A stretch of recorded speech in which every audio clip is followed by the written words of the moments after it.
Blockages ನಾವು ಒಂದು age ಆದಮೇಲೆ ಕಾಮನ್ ಆಗಿ ನೋಡ್ತೇವೆ.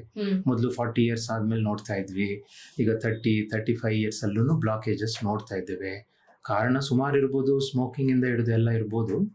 ಬಟ್ ಯಂಗ್ಸ್ಟರ್ಸ್ನಲ್ಲಿನೂ ಸಡನ್ ಹಾರ್ಟ್ ಅಟ್ಯಾಕ್ ಆಗೋದಕ್ಕೆ ಕೆಲವೊಂದು ಪರ್ಟಿಕ್ಯುಲರ್ ಕಾರಣ ಇದೆ. ಫಾರ್ ಎಕ್ಸಾಂಪಲ್, ಅವರ ಹಾರ್ಟು ಮಸಲ್ಸ್ ದಪ್ಪ ಇದೆ, ಥಿಕ್ನೆಸ್ ದೊಡ್ಡದಿದೆ, ಅದು ಹುಟ್ಟಿದಾಗಿಂದ ಬರುವಂಥ ಜೆನೆಟಿಕ್ ಕಾಯಿಲೆ, ಅದಕ್ಕೆ ಹೈಪರ್ಟ್ರೋಫಿಕ್ ಕಾರ್ಡಿಯೋಮಯೋಪತಿ.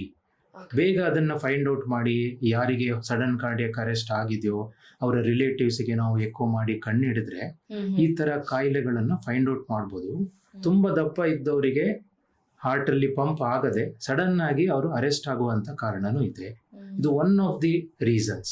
ಇನ್ನೊಬ್ಬರಿಗೆ ಎಲೆಕ್ಟ್ರಿಕಲ್ ಪ್ರಾಬ್ಲಮ್ಸ್ ನಾನು ಅವಾಗ ಹೇಳಿದಾಗೆ ಕೆಲವೊಂದು long QT, short QT, Brugada syndrome, CPVT, ARVD ಇದೆಲ್ಲ ನಾವು ಕ್ಲಾಸಿಫಿಕೇಶನ್ಸ್ ಕೊಡ್ತೇವೆ ಸಡನ್ ಕಾರ್ಡಿಯಕ್ ಅರೆಸ್ಟ್ದು ರೀಸನ್ಸ್ನಲ್ಲಿ.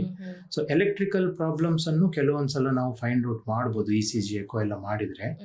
ಸೊ ಅದನ್ನು ಬೇಗ ಕಂಡುಹಿಡಿದ್ರೆ ಪ್ರಿವೆಂಟ್ ಮಾಡ್ಬೋದು.